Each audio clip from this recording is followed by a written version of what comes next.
Tout ce dont on a parlé dans Coup d'État peut vous donner l'illusion qu'on s'adresse surtout et avant tout à des entreprises essayant de faire des choses immatérielles. Mais en fait, ce n'est pas le cas. C'est juste une vue de l'esprit. Parce que souvent, tout ce qu'on vous a exprimé, enseigné, etc., donne le sentiment d'être plus facile lorsqu'il s'agit de business non physique que de business physique. Mais en fait, les business physiques ont énormément d'importance.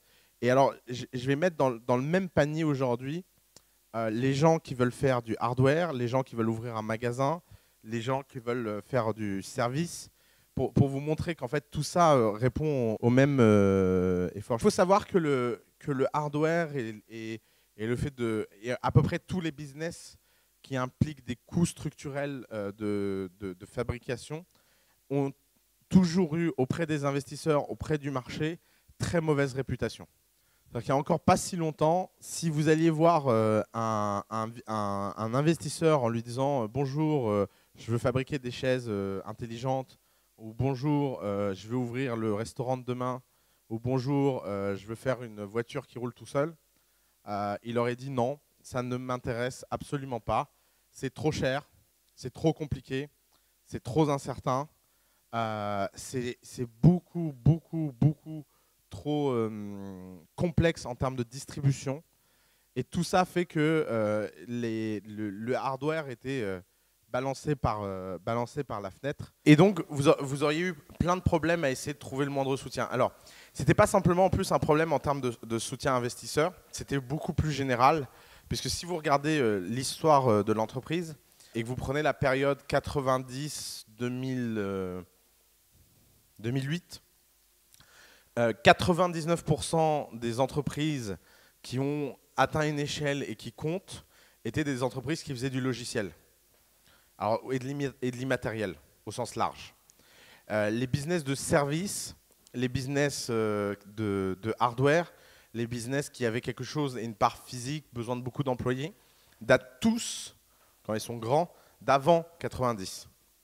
Parce qu'en 90, il y a eu cet Eldorado incroyable des gens qui n'ont pas besoin d'employés, qui n'ont pas besoin de choses physiques, et qui donc, c'est magique, vont faire des choses automatiques. Alors après, c'est plus ou moins vrai. Amazon est parti pitcher tout le monde en disant c'est génial, on n'a pas besoin d'ouvrir de magasins, on n'a pas besoin d'employés. Ils se retrouvent être maintenant l'un des premiers employeurs des États-Unis, et ils ont des entrepôts partout, et c'est une galère pas possible. Mais ce n'était pas le pitch. Amazon n'a pas commencé comme ça. Amazon n'est pas venu en disant vous allez voir, on va se prendre la tronche et on va vendre des frigos. Ils sont venus, ils ont dit on va créer des librairies sans magasin. Et dire je vais créer des librairies sans magasin, ça faisait rêver tout le monde. Il faut bien comprendre comment Amazon a commencé. Et alors, qu'est-ce qui s'est passé c'est qu'en moins de 15 ans, le hardware est devenu aussi low-tech que le software. Alors, qu'est-ce que ça veut dire? Ça veut dire qu'aujourd'hui, vous pouvez développer des produits, vous pouvez développer des services, vous pouvez imaginer des choses à peu près à la même vitesse que vous n'imaginez des logiciels. Alors, avec évidemment des contraintes spécifiques, etc. Mais aujourd'hui, n'importe qui est capable de prototyper à peu près n'importe quoi. Alors, évidemment, il y a plein de tendances macro qui appuient ça. L'impression 3D qui est dans la pièce là-bas, le prototypage rapide, le fait que vous êtes capable de vendre sur Internet, le fait qu'il y a besoin de moins d'argent. Si vous prenez la courbe du logiciel, 95, vous avez besoin de 5 millions pour lancer une start-up. 2001, vous avez besoin de 500 000 euros. Aujourd'hui, vous avez besoin entre 0 et 500 euros. Ça c'est la courbe de lancement d'un logiciel. Si vous regardez aujourd'hui la courbe de lancement d'un produit ou d'un objet, on est passé d'à peu près 50 millions d'euros dans les années 90, parce qu'il fallait carrément acheter sa propre usine. Vous imaginez qu'en 90, quand on voulait faire quelque chose dans ce milieu-là, il fallait, comme première étape, acheter une usine. Vous n'avez pas commencé, vous avez à peu près une idée de ce que vous voulez faire, et vous devez aller expliquer à quelqu'un qui va payer une usine. Et qu'il n'y a pas de problème, c'est pas grave, tout va bien se passer. Donc vous comprenez pourquoi à l'époque les gens qui faisaient le concours Lépine, ils gagnaient une médaille au concours Lépine et puis après il n'y avait rien. Et c'était vraiment un drame en fait. Donc ça, c'est vraiment ce qu'on appelle le lean manufacturing, le fait qu'aujourd'hui des gens sont prêts à faire des pré-séries et à prendre le risque. Ça a changé beaucoup de choses et ça simplifie énormément la distribution. Ce qui fait que, à nouveau, le hardware est le nouveau sexy. Et d'ailleurs, c'est aussi valable, par exemple, si vous voulez ouvrir un restaurant, si vous voulez ouvrir un concept store, si vous voulez ouvrir une chaîne de je ne sais pas quoi, mettez ce que vous voulez derrière. Aujourd'hui, ça n'a jamais été aussi facile de révolutionner ces business-là. Imaginez que vous vouliez lancer une société de femmes de ménage. Prenez le truc le plus low-tech et qui a la plus mauvaise image. Vous voulez faire une société de femmes de ménage il y a 10 ans, c'est une galère administrative et logistique insupportable et invraisemblable. Et c'est des coûts à perdre votre santé. Aujourd'hui, HomeJoy fait travailler à peu près 1 million de femmes de ménage aux États-Unis avec une équipe de 12 personnes. Et on ne parle pas de software, on parle vraiment de gens qui viennent faire le ménage chez vous, ils sont réels, il n'y a pas de robots. Ils ont virtuellement 1 million de salariés. Vous imaginez? C'est une boîte qui a 24 mois. Aujourd'hui, des gens dans le service sont capables d'atteindre des échelles pareilles. Par exemple, Momentum Machine, qui fait des burgers automatiques, a le projet d'ouvrir des centaines de restaurants dans le monde en moins de 5 ans. Des centaines de restaurants. Et ça, c'est leur pitch. Et donc, d'un seul coup, en fait, le hardware est devenu le nouveau sexy. Alors, qu'est-ce qui se passe? D'abord, il y a eu un truc qui a changé la donne, plus que les gens ne l'imaginent, c'est cet objet-là, l'iPhone. L'iPhone, en fait, est à lui tout seul responsable de la révolution hardware dans le monde, pour une raison très simple. C'est que tous les composants qui sont dans cet iPhone ont été copiés, violés, transformés par à peu près tous les prestataires chinois de Shenzhen. Et comme ils sont produits dans les Android, dans les iPhones, etc., à des centaines de millions d'exemplaires, le prix des composants est devenu très, très, très peu cher. Ce qui veut dire qu'aujourd'hui, n'importe qui peut utiliser des composants qui sont dans un téléphone, les acheter pour très peu cher et faire autre chose. Et c'est des choses qui impactent tout. Ça impacte l'immobilier, ça impacte la restauration, ça impacte... Tiens, par exemple, ça m'a vachement surpris, le spa de l'Intercontinental à Marseille vient d'ouvrir. C'est un tout nouveau spa, Parc la Reims. Et à l'entrée, il y a des bornes qui reconnaissent le client. Alors, je ne sais pas trop comment ça marche parce que moi, ça ne m'a pas reconnu. Mais c'était la première fois que j'y allais. Mais le type m'a expliqué qu'en fait, si je revenais, mes préférences étaient enregistrées par cette borne qui reconnaît à peu près la forme des gens. Je pense que ça fonctionne par reconnaissance faciale. Et ça me permet d'accélérer l'expérience spa. Ça supprime quand même 2 personnes à l'entrée qui peuvent faire autre chose. Et ça, fois 500 spas dans le monde, ça peut avoir un impact énorme. Alors, c'est assez high-end comme truc, parce qu'il faut imaginer que les gens vont dans plusieurs spas intercontinentaux dans le monde et que donc leurs préférences sont enregistrées, quel que soit l'intercontinental dans lequel ils descendent. Mais c'est typiquement le genre de choses qui a un impact énorme sur les business physiques. Mais ça, une telle techno, il y a 10 ans, c'était de la science-fiction. Aujourd'hui, c'est installé à l'entrée d'un spa qui, à mon avis, n'y comprend rien. C'est-à-dire que je pense que les types qui ont installé ça ne savent même pas comment ça fonctionne. C'est juste une commodité. Ils l'ont acheté, ça marche. C'est comme la plupart des gens qui ont un ordinateur ne savent pas comment leur ordinateur fonctionne. Et ils n'ont pas besoin de le savoir. Et le fait que ces technologies soient en train de rentrer dans l'ensemble de la société, eh ben, ça veut dire que ça commoditise. Alors commoditiser, c'est un mot qui n'existe pas en français, c'est un barbarisme made in the family, parce qu'on ne veut pas dire banaliser, la traduction c'est banaliser, mais le fait de banaliser, on ne comprend pas très bien où ça veut en venir. L'idée de commodité, c'est vraiment quelque chose qui est disponible en masse, pour pas cher, et qui n'est donc plus une différence. Et je pense que la technologie est de moins en moins une différence.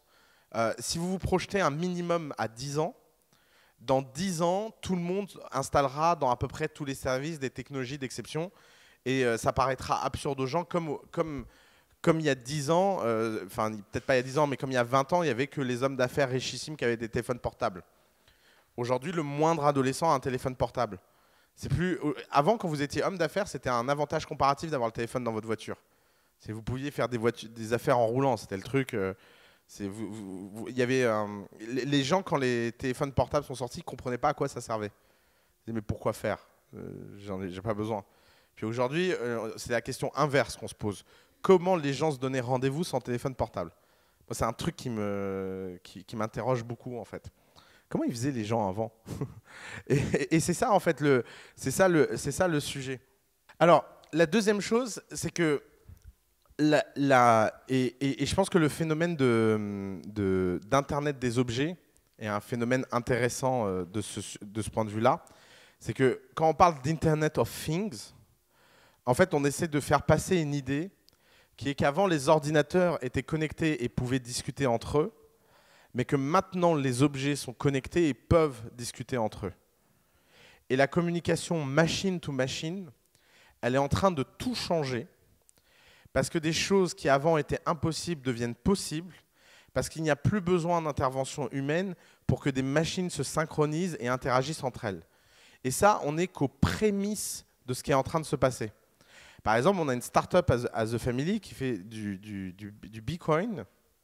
C'est des technologies Bluetooth low energy, donc qui essayent de ne pas défoncer la batterie de votre téléphone, et qui font que quand vous rentrez dans un endroit, vous êtes reconnu, on sait qui vous êtes, etc.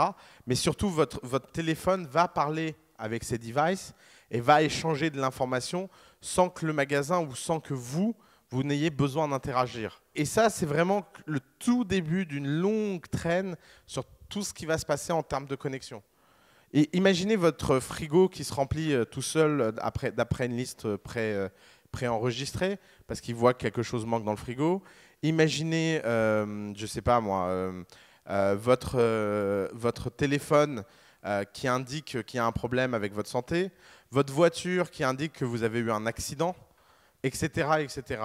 C'est vraiment infini. Autant la communication homme à homme, passant par les machines, avait déjà amplifié ce qui était possible, autant le jour où les machines vont pouvoir communiquer entre elles sans que personne d'autre n'interagisse, ça va changer grandement les choses. Et alors, ce qui est incroyable dans la révolution, on va dire, contemporaine de l'hardware et des objets, etc., c'est l'avènement des nouveaux modes de financement. Et ça, c'est vraiment la dernière chose, c'est que retenez que le paradigme industriel, il a changé. Il a réellement changé.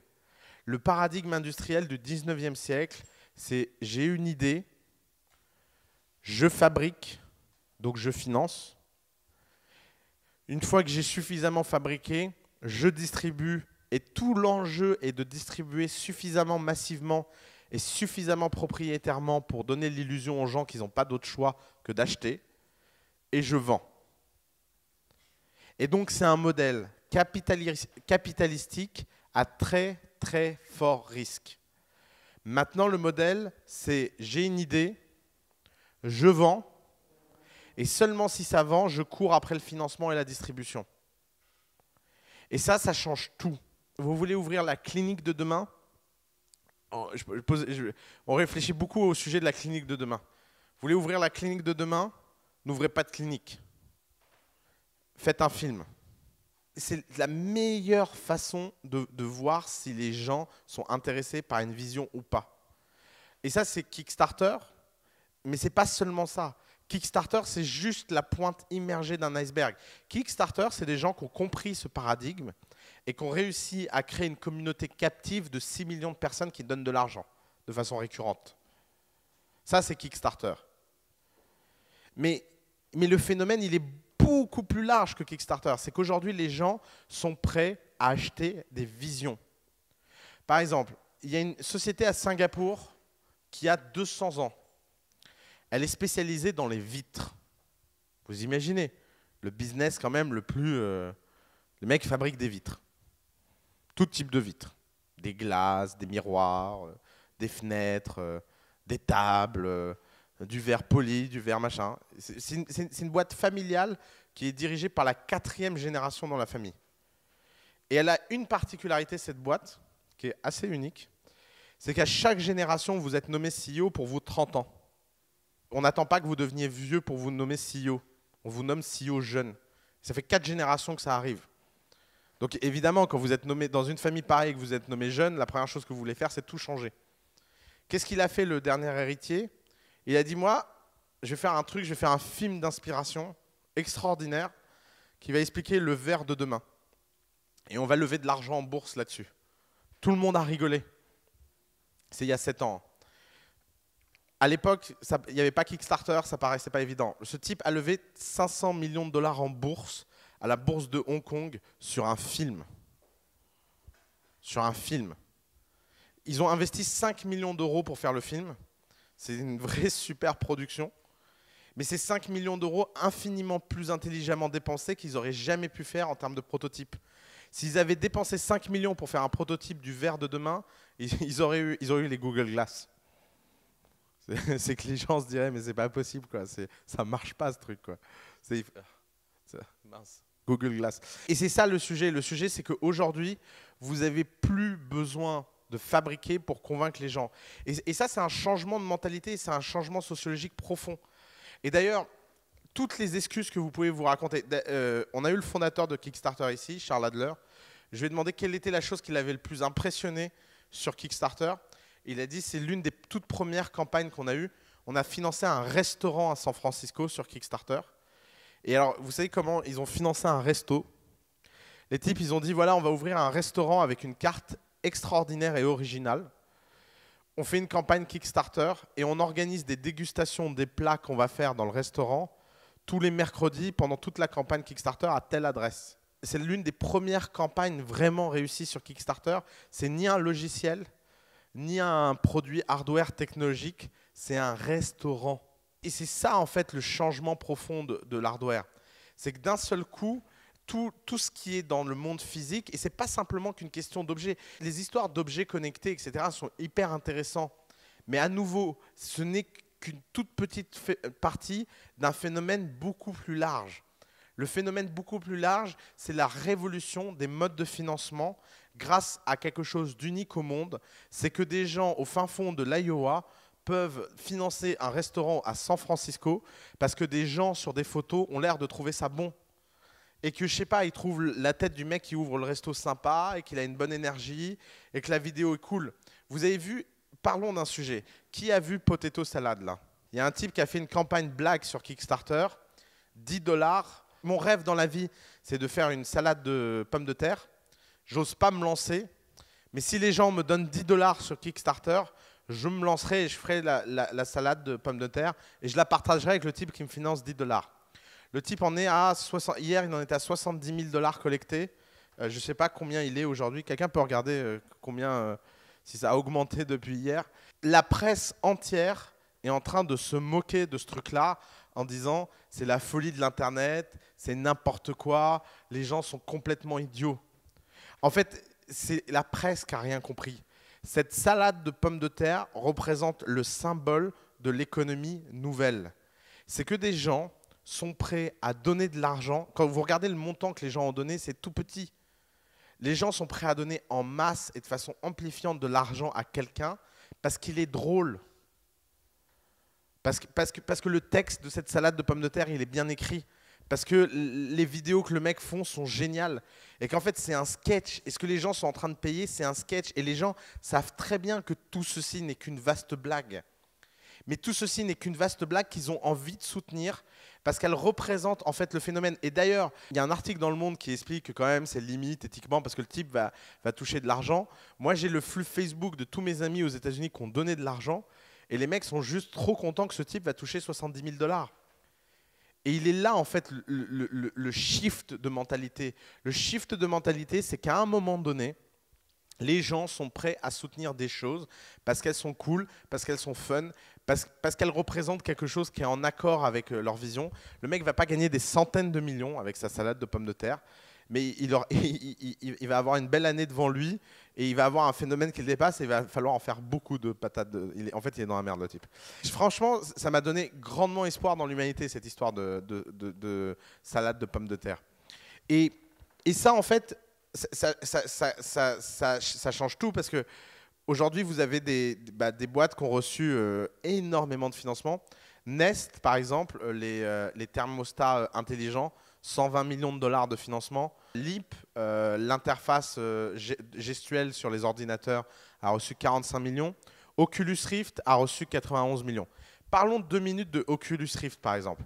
Oculus Rift, c'est symptomatique de cette époque-là, parce que c'est des gens qui ont financé un produit et un projet, et ça a été racheté par Facebook, et le projet a été fermé et changé. Pourquoi il y a eu un tel scandale? Parce que aujourd'hui, ces gens-là pensent qu'ils sont beaucoup plus propriétaires des donations qu'ils font et des contributions qu'ils font et du projet qui permettent que n'importe quelle société industrielle qui met de l'argent sur la table. Et en fait, il est là le fondement. Le fondement, c'est que Facebook a fait un acte très 19e siècle, racheter une boîte, face à des gens qui étaient dans le futur, on participe collectivement au financement et au projet d'un rêve qui est le casque virtuel. Et ça, je vous l'assure, hein, et c'est valable pour vous tous dans la salle. Aujourd'hui, la compétence numéro 1 d'un entrepreneur, c'est de savoir vendre un projet en ligne. Vous pouvez apprendre plein de choses, vous pouvez apprendre le légal, vous pouvez apprendre tout ce que vous voulez, mais votre capacité à raconter des histoires en ligne et à vendre en ligne des projets et à enthousiasmer les gens juste sur des projets, c'est quelque chose qui compte énormément. Qui ici a vu la première vidéo de l'histoire de The Family? C'est une vidéo avec des films coupés. D'accord, ok, pas besoin de vous la remontrer. Mais par exemple, cette vidéo, elle est symptomatique de la façon dont on a pensé The Family.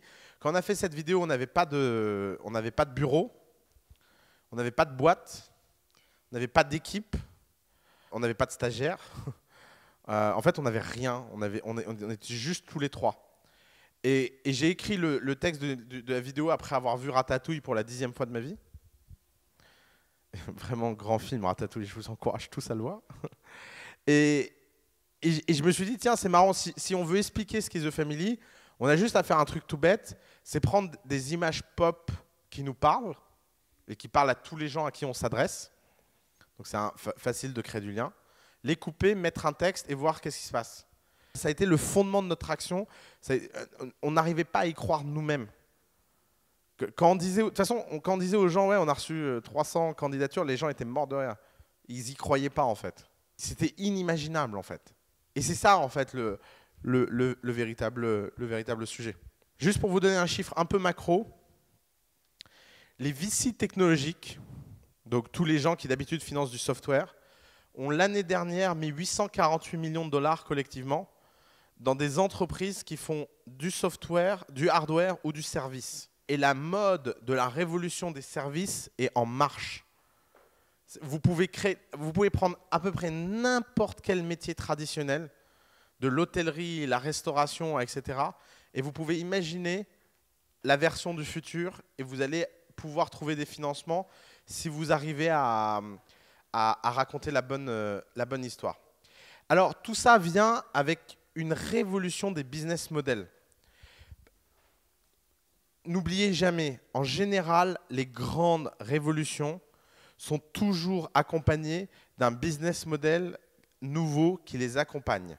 Toujours. C'est très, très rare. Prenons un exemple. Vous êtes Google. Vous créez le premier moteur de recherche du monde et vous avez 1 milliard de visiteurs par jour. Vous pouvez faire une bêtise, c'est mettre du display ads. Pourquoi une bêtise? Parce que ça réduit l'expérience, parce que ça fait chier tout le monde, parce que c'est pas bon. Ou sinon, vous résistez et vous inventez Google AdWords. Et Google AdWords explique autant le succès de Google que Google explique le succès de Google AdWords. Parce qu'une fois que vous avez un business model qui est vraiment en accord avec la philosophie de ce que vous faites, eh ben, ça tourne. Prenons la restauration. Par exemple, la mode des all you can eat aux États-Unis, qui n'a jamais pris nulle part ailleurs. Pourquoi aux États-Unis les all you can eat fonctionnent tellement?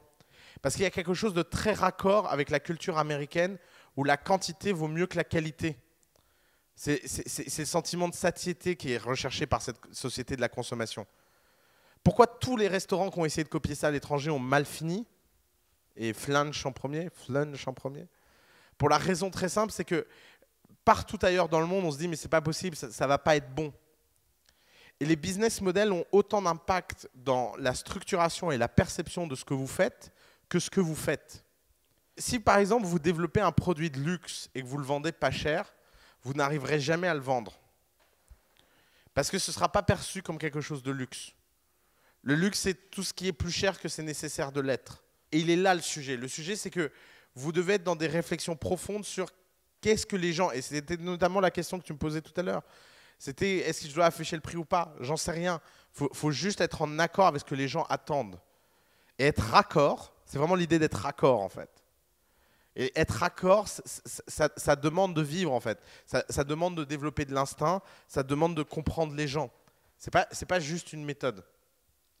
Alors, l'une des grosses révolutions dans le hardware, qui a été lancée, en fait, mine de rien, en France, avec les offres triplées et les fameuses box, c'est le HaaS. H-A-A-S. Le Hardware as a Service. Alors, l'idée est toute bête. C'est comme le Software as a Service. Au lieu d'acheter un objet et un produit cher, vous le louez pour un prix tous les mois.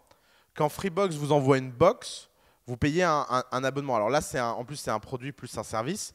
Mais en général, le HaaS vient avec des services. Les grands avantages du Hardware as a Service, c'est que vous avez des revenus récurrents et vous avez une lifetime value qui est bien plus élevée en général que si vous vendiez d'un coup.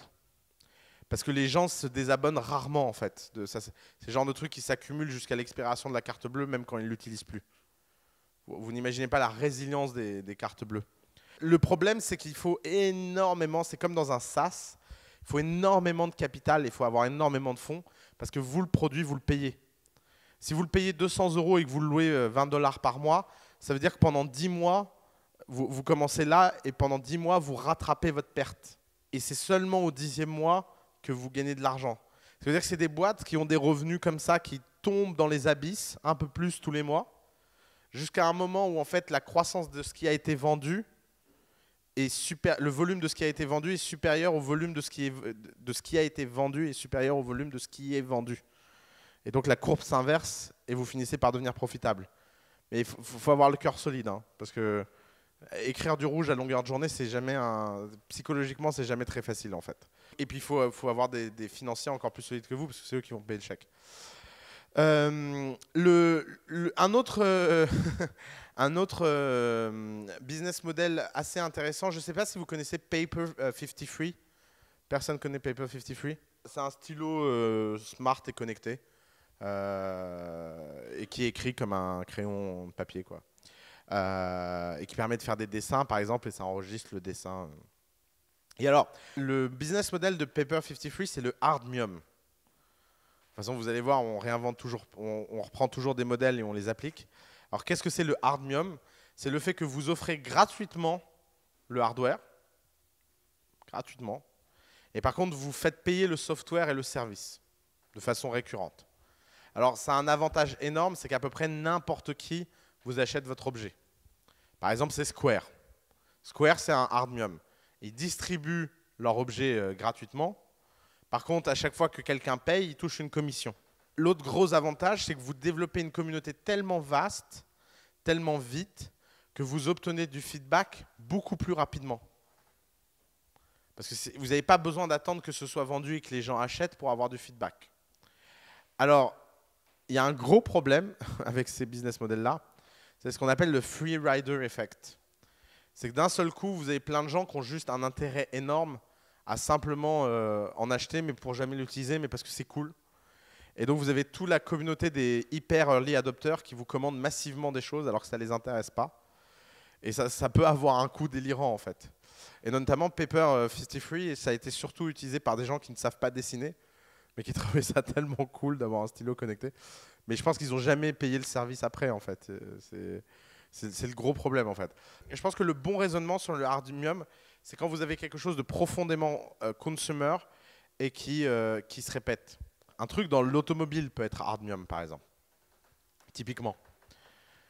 Alors, il y a un type de business model qui est en train de se développer, c'est le HAP, Hardware as a Platform. C'est le fait que vous allez fournir à des gens qui veulent faire des business de service une capacité logistique hardware librement qu'ils vont pouvoir programmer et utiliser. Par exemple, un bon exemple de app, on a une boîte dans The Family qui fait la carte des restaurants du futur. C'est-à-dire qu'ils font un menu connecté et c'est sur du papier électronique, etc. Ben ça, typiquement, ça va permettre à n'importe qui de pouvoir développer des services dans n'importe quel restaurant parce qu'il y aura l'infrastructure. Les ordinateurs sont une forme de app parce que les gens peuvent venir développer des logiciels. Les téléphones mobiles en sont une. Je ne sais pas qui connaît Leap ici. Ouais, alors là, c'est vraiment le truc geekos absolu, mais Leap, ça permet en fait de connecter un petit device qui permet de rendre l'ordinateur contrôlable par des gestes en l'air. C'est la fameuse interface Minority Report que tout le monde essaie de faire depuis que Minority Report est sorti. Même si moi, je ne me vois pas au bureau en mode toute la journée. Mais Leap est un bon exemple de hardware as a platform. Alors les gros avantages de hardware as a platform, c'est que le potentiel de revenu est infini. L'acquisition cost est très très faible. Par contre, vous avez besoin, votre client ne sont pas les utilisateurs, votre client sont les développeurs. Et ça, c'est un truc terrible.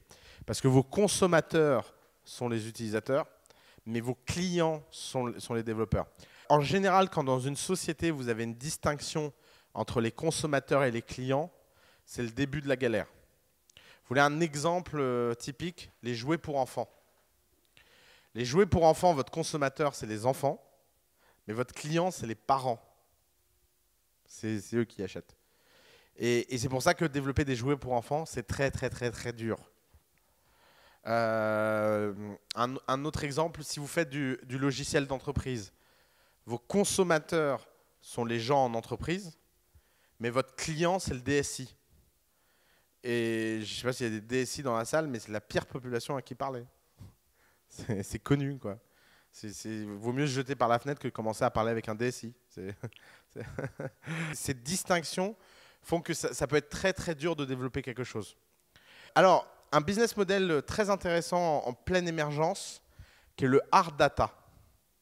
Hard data, c'est quoi? C'est le fait que vous fassiez un service ou un produit qui permet de collecter massivement de la donnée. Vous le faites gratuitement en vue de revendre cette donnée.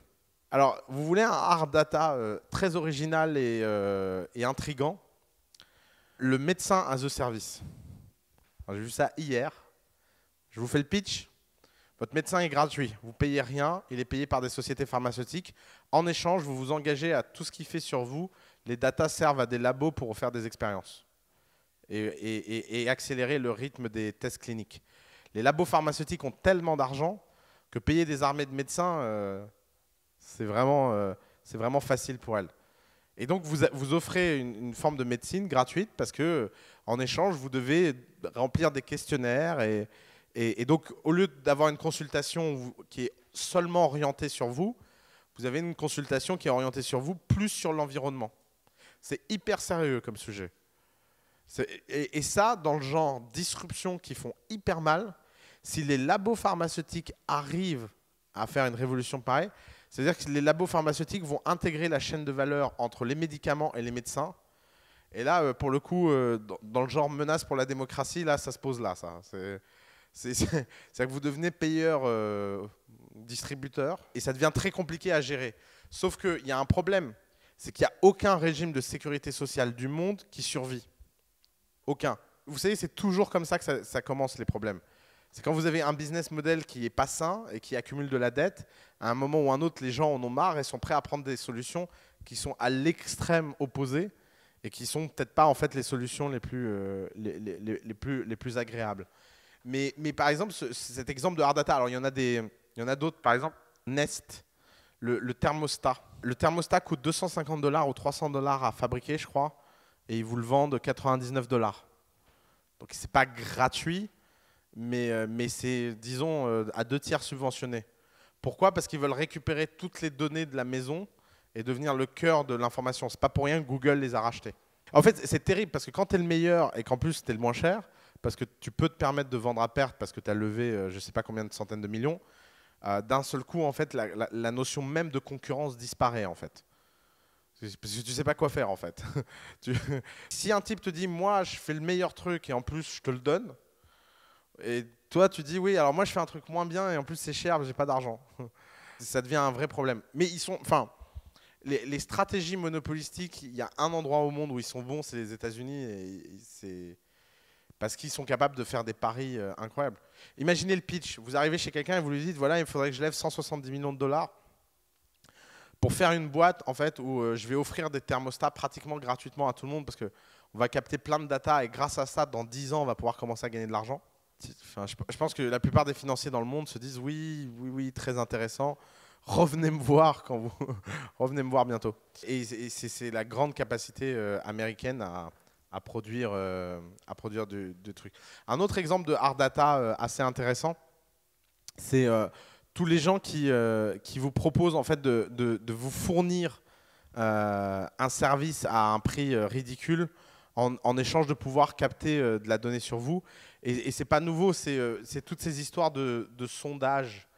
Vous savez, quand vous répondez à des enquêtes en ligne, vous pouvez être amené à avoir des gens qui vous proposent un service ou un produit gratuitement en échange de remplir un questionnaire. Bah, en fait, ce que le numérique permet, c'est que le numérique permet de passer ça à l'échelle.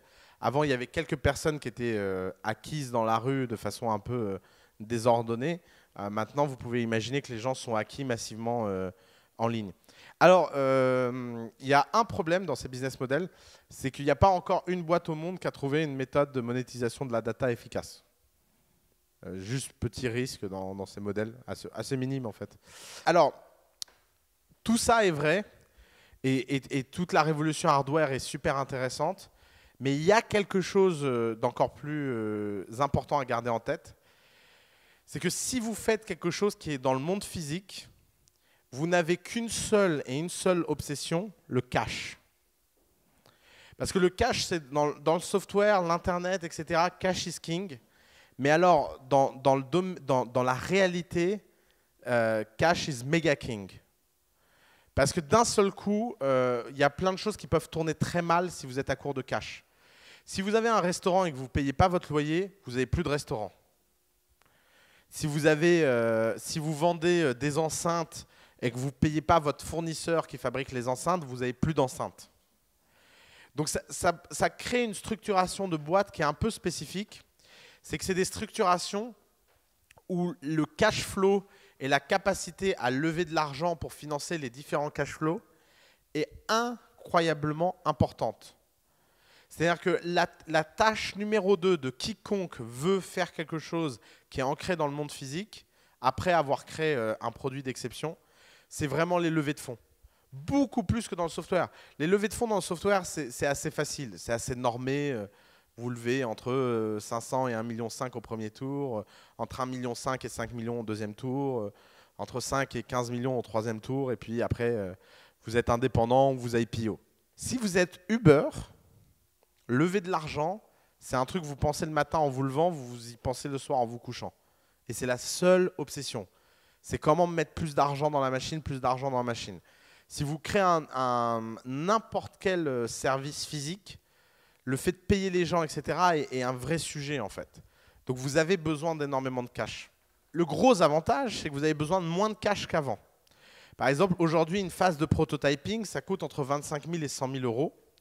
Mais il faut quand même les trouver, ces 25 000, 100 000 euros. Donc, si vous voulez faire quoi que ce soit de ce type-là, il y a une étape qui n'est plus nécessaire dans le software, mais qui reste nécessaire dans ce genre de business-là, c'est le love money. L'industrialisation, ça coûte entre 100 et 1 million. Et ensuite, l'expansion, ça coûte d'1 million à l'infini et au-delà. Et en fait, à chacune de ces étapes, vous avez un problème énorme, c'est que vous devez démontrer de l'attraction. Ce qui veut dire que beaucoup plus rapidement que jamais, vous avez besoin de transformer votre produit ou votre service en un phénomène massif que les gens ont envie d'acquérir et en un phénomène que les gens ont envie de soutenir. Et c'est pour ça que les pré-orders, c'est pour ça que Kickstarter, c'est pour ça que tous ces sujets-là sont hyper, hyper important. Et vous n'imaginez pas comme c'est dur de motiver les gens à acheter quelque chose. Et en plus, c'est terrible. Hein. Vous faites une campagne, vous n'atteignez pas votre objectif, personne ne vous soutiendra. Et si vous mettez un objectif trop faible et que vous l'atteignez quand même, bah, personne ne vous soutiendra quand même. Donc, ne jouez pas au jeu de fixer un objectif tellement bas que quoi qu'il arrive, vous allez l'atteindre. Vous devez en plus faire en sorte que cette campagne de pré-order, etc., en fait, participe à la création de votre crédibilité. C'est le sujet le plus dur parce que forcément, ça veut dire qu'à peine un produit sur 100 existera et que le niveau de risque est à ce moment-là infini parce que vous allez travailler très dur et très longtemps pour réussir à faire quelque chose qui a très très peu de chances de se vendre. Et là, de ce point de vue-là, le hardware est très très peu lean ou très très peu itératif. Parce que vous pouvez itérer dans le virtuel, mais à un moment donné, vous êtes obligé d'essayer d'organiser de la campagne, vous êtes obligé d'organiser de l'awareness, vous êtes obligé d'organiser tout ce qui ressemble à la façon ancienne de lancer des choses, des relations publiques, etc. Ce qui veut dire que lancer quelque chose dans le monde physique prend beaucoup plus de ressources et est beaucoup plus compliqué que lancer un logiciel sur lequel vous pouvez réellement itérer de semaine en semaine. Et d'ailleurs, il y a cette phrase de Mark Andreessen que j'aime beaucoup. « Never forget that in hardware, the first word is hard ». Et c'est vrai, en fait. En fait, c'est une structure à l'envers. C'est beaucoup plus dur à lancer que les autres boîtes, mais c'est beaucoup plus facile à gérer que les autres boîtes. À l'inverse, le software, c'est beaucoup plus facile à lancer que les autres boîtes. Par contre, c'est beaucoup, beaucoup plus dur à maintenir dans le long terme. Et vous ne savez jamais à quel point tout peut basculer d'un moment à l'autre dans le software. Dans le hardware, c'est plus rare. Vous avez des cycles plus longs, vous avez des cycles plus prédictifs. Donc, elle est là la tension. La tension, c'est de réussir à passer cette première étape de façon efficace, et c'est vraiment pas facile. Alors, la deuxième chose, c'est que le hardware a un sujet, c'est le niveau des marges. Le niveau des marges est important parce que très souvent, les entrepreneurs font une bêtise assez fondamentale, c'est qu'ils essaient de gagner leur vie sur les premiers produits et ils essaient de vendre leurs produits à un niveau où ils espèrent faire la même marge qu'ils la font à la fin. Alors, je m'explique. Si votre produit coûte 150 € à fabriquer, quand vous fabriquez 10 000 exemplaires, ça veut dire qu'il coûtera 15 € à fabriquer quand vous en fabriquerez plusieurs millions. Parce qu'il y a des économies d'échelle et il y a des phénomènes structurels qui font que plus vous fabriquez quelque chose, moins ça coûte cher à l'unité à fabriquer. Le premier iPhone a dû coûter des millions d'euros à fabriquer. Aujourd'hui, un iPhone coûte à peine 31 $ à fabriquer. 31 $, hein, l'iPhone, dernier rapport. Vous l'avez payé 1 000 €. Hein, c'est un délire. Résultat, le gros problème, c'est que les entrepreneurs ont tendance à établir leur politique de prix en se disant que la marge minimum dans le hardware, c'est 60-70%. Et donc, quand ils fabriquent les premiers exemplaires, ils font un prix plus élevé. Alors ça, c'est une stratégie à double tranchant. C'est une stratégie à double tranchant parce qu'elle est très dangereuse. Parce que ce qui peut se faire, c'est que les gens n'achètent pas quelque chose parce qu'il est trop cher, parce que vous avez voulu avoir une marge en proportion. En général, dans le hardware, plus on avance, mieux on gagne sa vie. Donc ça suppose qu'au début, on la gagne très mal. Et vous ne pouvez pas faire beaucoup de marge au début. Vous devez vous comporter comme si ça coûtait dès le premier jour le prix final de fabrication. Ça, mentalement, c'est quelque chose de difficile parce que vous devez être concentré sur le présent et non pas sur le futur. Parce qu'au présent, les gens n'ont pas envie de payer un premium sous prétexte que c'est fabriqué un peu d'exemplaires. Alors, il y a une astuce de contournement de ça, qui est ce qu'on appelle les stratégies de high-end access to market. C'est par exemple Tesla. Tesla a vu qu'il était impossible de fabriquer une batterie pour pas cher et que les marges allaient être dégueulasses. Qu'est-ce qu'ils ont fait? Ils ont commencé par développer une Ferrari. Puisque en commençant par une Ferrari, vous pouvez faire suffisamment de marge pour payer le surplus de coûts que représente la batterie. Mais ils n'ont pas lancé une berline ou une Twingo chère. Vous voyez la différence? Ils ont lancé une Ferrari avec des caractéristiques de Ferrari, avec un look de Ferrari et des couleurs de Ferrari. Et ils ont dit, nous, on fait des voitures d'exception électriques. Mais sauf que la batterie qu'ils ont fabriquée à ce moment-là est une batterie qu'ils ont pu réutiliser dans plein d'autres choses. Et qui continuent à réutiliser. Mais sauf qu'ils ont préservé leur niveau de marge, et que leur niveau de marge est constant, c'est juste que leur coût s'écroule, et que donc leur prix s'écroule, et que donc ils peuvent faire des véhicules moins haut de gamme. Mais vous avez vu, c'est une segmentation marché. La pire bêtise qu'ils auraient pu faire, c'est de dire, on va développer une Twingo, mais comme c'est la première qu'on fait, bah, elle coûte cher, et elle va coûter très très cher. Or, le problème, c'est que ça, c'était valable quand vous lanciez la première télé. Pourquoi la première télé était chère? Parce qu'elle représentait quelque chose qui était quelque chose de fondamentalement nouveau. Changement de paradigme. Donc même si c'est de mauvaise qualité, ça peut être cher. Parce que dans le marché, ce n'est pas de mauvaise qualité, c'est la qualité optimale, c'est la première. Si à l'inverse, vous voulez réinventer un objet qui existe déjà, si vous faites des enceintes par exemple, bah, vous avez un problème, c'est que vous devez faire si vous les faites cher, vous devez faire des enceintes d'extrêmement bonne qualité. Elles ne doivent pas simplement être connectées. C'est les fameux Jawbone, par exemple. Les Jawbone Box, elles coûtent cher, mais elles ont une bonne qualité. Et en plus, elles sont connectées.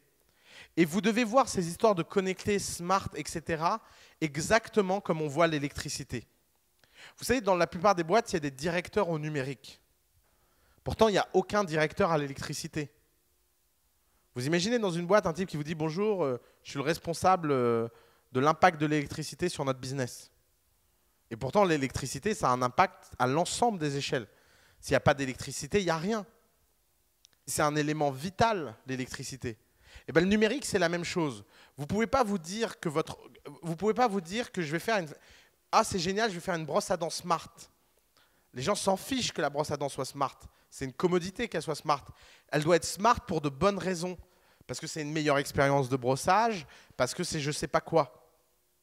Et donc, vous voyez tout l'enjeu en fait qu'il y a dans ces histoires de services de nouveaux genres ou de hardware de nouveaux genres, c'est qu'à aucun moment l'histoire que vous pouvez raconter peut simplement se contenter de dire « Ah, moi je fais les choses en utilisant de la techno, donc je les fais de façon smart, donc je les fais de façon nouvelle ».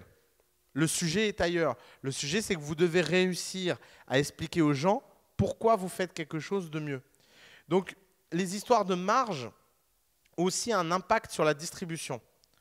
Et ça, c'est un autre sujet des nouveaux business. C'est que la pire chose que vous puissiez faire, c'est d'essayer d'être distribué dans plusieurs endroits à la fois. Vous devez choisir entre la distribution en ligne et la distribution retail. Mais la distribution retail est une distribution à très très très faible marge. Si vous allez voir Monoprix ou Carrefour, il y a quelque chose qu'ils savent faire depuis des années, c'est flinguer vos marges. C'est une expertise qu'ils ont. Ils passent leur journée à faire ça. Donc si vous lancez quelque chose de nouveau, vous devez trouver un moyen de distribution qui ne va pas agresser vos marges au début pour pouvoir vous donner le temps et l'oxygène nécessaire à itérer et à fabriquer des choses en attendant d'être apte à aller vers la masse. Et ça, évidemment, encore une fois, c'est l'Internet. Tout lancement d'un produit ou d'un service s'accompagne avec une capacité à vendre en ligne. Si vous voulez aujourd'hui lancer une chaîne de restauration, la chose la plus importante à faire, ce n'est pas la chaîne de restauration, c'est le site Internet. Ça peut paraître dingue, mais en fait, c'est le cas. Pour une raison très simple, c'est que c'est votre seul espoir de pouvoir lutter contre un Starbucks ou lutter contre un McDonald's ou lutter contre le resto sympa du coin. Et si vous regardez qu'est-ce qui reste par exemple aux libraires face à Amazon, et ben en fait, assez bizarrement, ce qui leur reste, c'est l'Internet. Et etc., etc. L'événementiel, les réseaux sociaux, le fait de créer une communauté.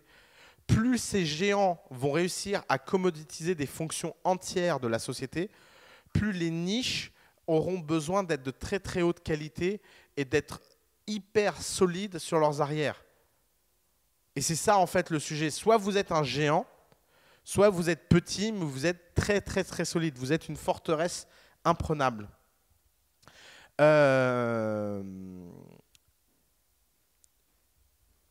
Les histoires de... Un autre point, c'est que quand vous faites des choses physiques, vous ne devez jamais sous-estimer à quel point vous pouvez quand même tester, vous pouvez quand même itérer et vous pouvez quand même faire les choses qu'on fait le mieux dans le software. Un des exemples incroyables que je connais, c'est c'est Jawa, par exemple, cuisine indonésienne. Quelque chose qui m'a impressionné dans la construction de Jawa, c'est que ce n'est pas quelqu'un qui s'est mis derrière un écran et s'est dit je vais ouvrir un restaurant de cuisine indonésienne.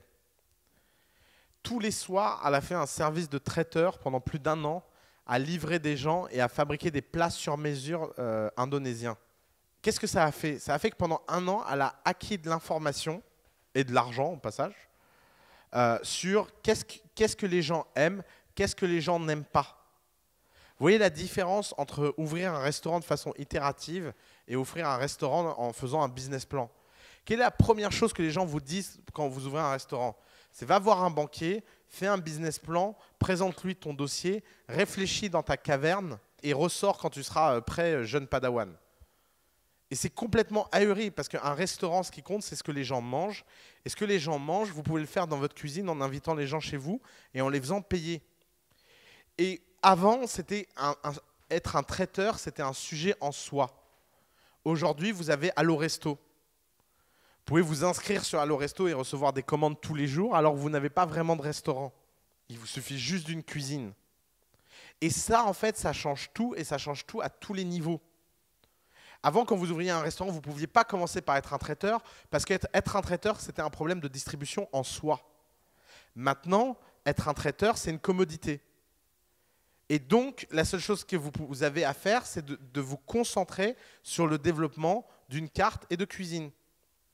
Et ça, c'est vrai pour plein d'autres sujets et plein d'autres choses. Si vous voulez lancer un service de femme de ménage, tiens, c'est un excellent exemple.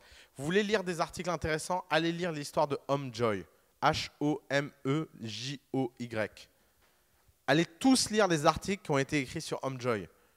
Homejoy, c'est l'histoire d'une nana qui est partie faire le ménage chez les gens pour comprendre qu'est-ce qui faisait la valeur du ménage et faire la plus grande société de femmes de ménage du monde.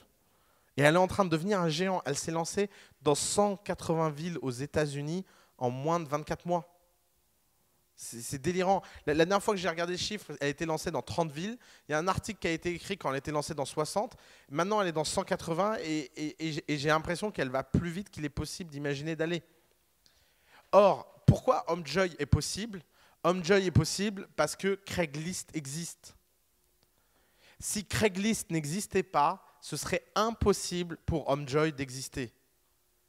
Parce que avant, le problème quand on faisait une société de femmes de ménage, c'était pas de faire du ménage de qualité. Le problème, c'était de trouver des gens qui ont besoin de ménage. Mais maintenant, les gens qui ont besoin de ménage, ils vont tous au même endroit.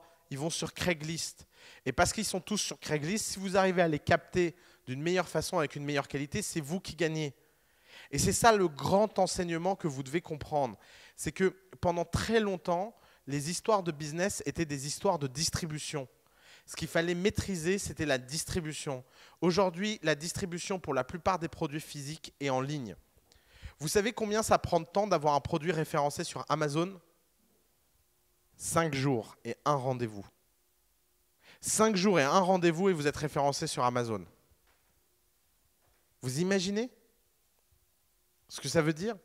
Vous avez une infrastructure où les gens peuvent aller payer et acheter et commander avec un tiers de confiance incroyable qui est Amazon, sans aucun souci, en moins de 5 jours. Alors après, je ne vous garantis pas que tout le monde qui rentre dans ce process de 5 jours est sélectionné. Mais vous voyez le sujet. Le sujet, ce n'est plus d'avoir d'accord de distribution. Le sujet, c'est d'avoir un produit suffisamment bien, suffisamment impressionnant, que quand vous arrivez dans le bureau du type à Amazon à Londres, d'ailleurs c'est à Londres que ça se passe, assez bizarrement, que vous allez à Londres dans le bureau du type pour être distribué dans le monde entier sur Amazon, bah, ça prend un rendez-vous de 2 heures et un dossier, et vous avez une réponse 5 jours après. Et donc ce qu'il faut travailler, c'est le dossier et le produit, et non pas en fait la distribution.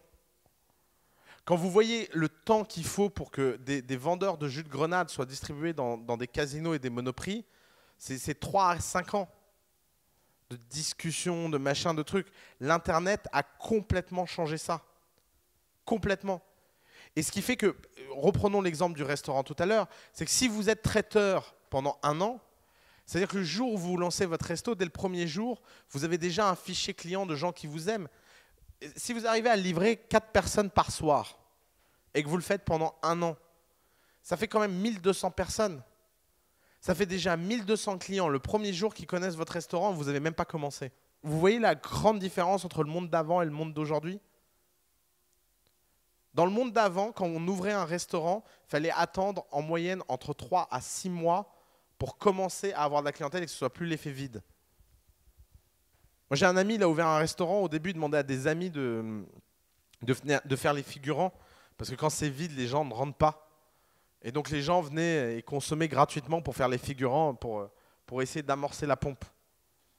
C'est la grande différence entre avoir une communauté préalable et ne plus l'avoir. Donc tout l'enjeu des business physiques, quels qu'ils soient, et tous les nouveaux business models reposent tous sur un fondement commun, qui est la communauté préalable, à quel point elle est engagée et à quel point je peux en faire quelque chose et la mobiliser soit virtuellement, soit physiquement, à faible coût. Et c'est la step one de quiconque veut faire quelque chose de physique. C'est devenir un maître S storytelling. Et ça, c'est dur. Ça prend du temps. C'est pas quelque chose qui se fait overnight. Yoda l'a dit, do or do not, there is not such a thing as a try. Il y a une seule façon d'apprendre les choses, c'est de les faire.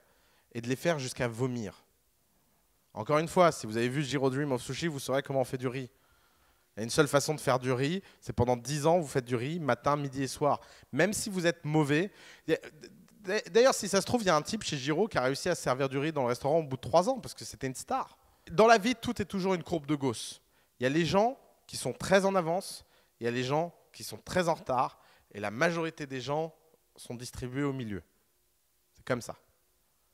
Et apprendre quelque chose, c'est toujours une courbe de Gauss. Vous êtes bon en maths, vous allez apprendre les maths en 1 an. Vous êtes mauvais en maths, vous allez apprendre les maths en 10 ans. Mais à l'infini, vous aurez toujours le même niveau.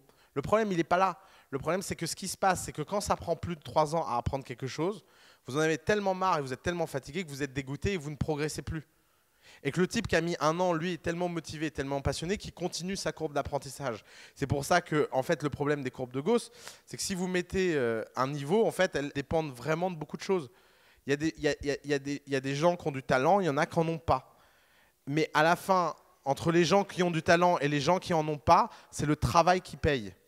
Si vous avez du talent et que vous ne travaillez pas, vous serez toujours rattrapé par les gens qui travaillent plus que vous, même s'ils ont beaucoup moins de talent. Et oui, le talent, ça existe. Il y a des gens qui sont gifted.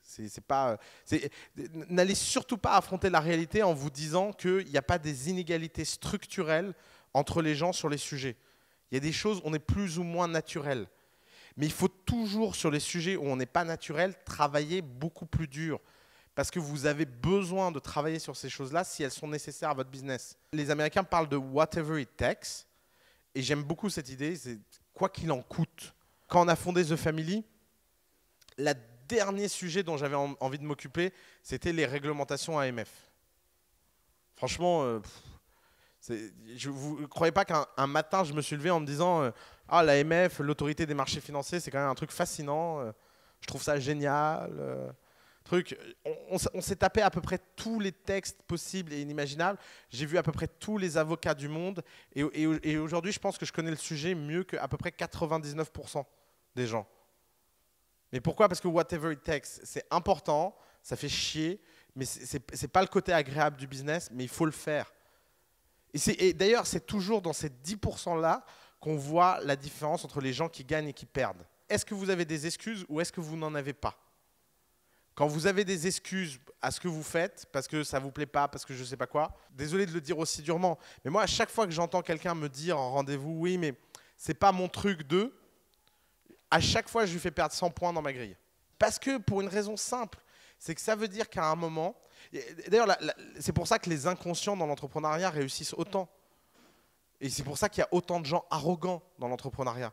Vous n'avez pas remarqué que quand même, la plupart des bons entrepreneurs ont cette tendance à être un peu plus arrogants que la moyenne et un peu plus entrepreneurs que la moyenne pour une raison très simple, c'est que l'arrogance, c'est la forme de protection psychologique la plus simple vis-à-vis de ce genre de problème.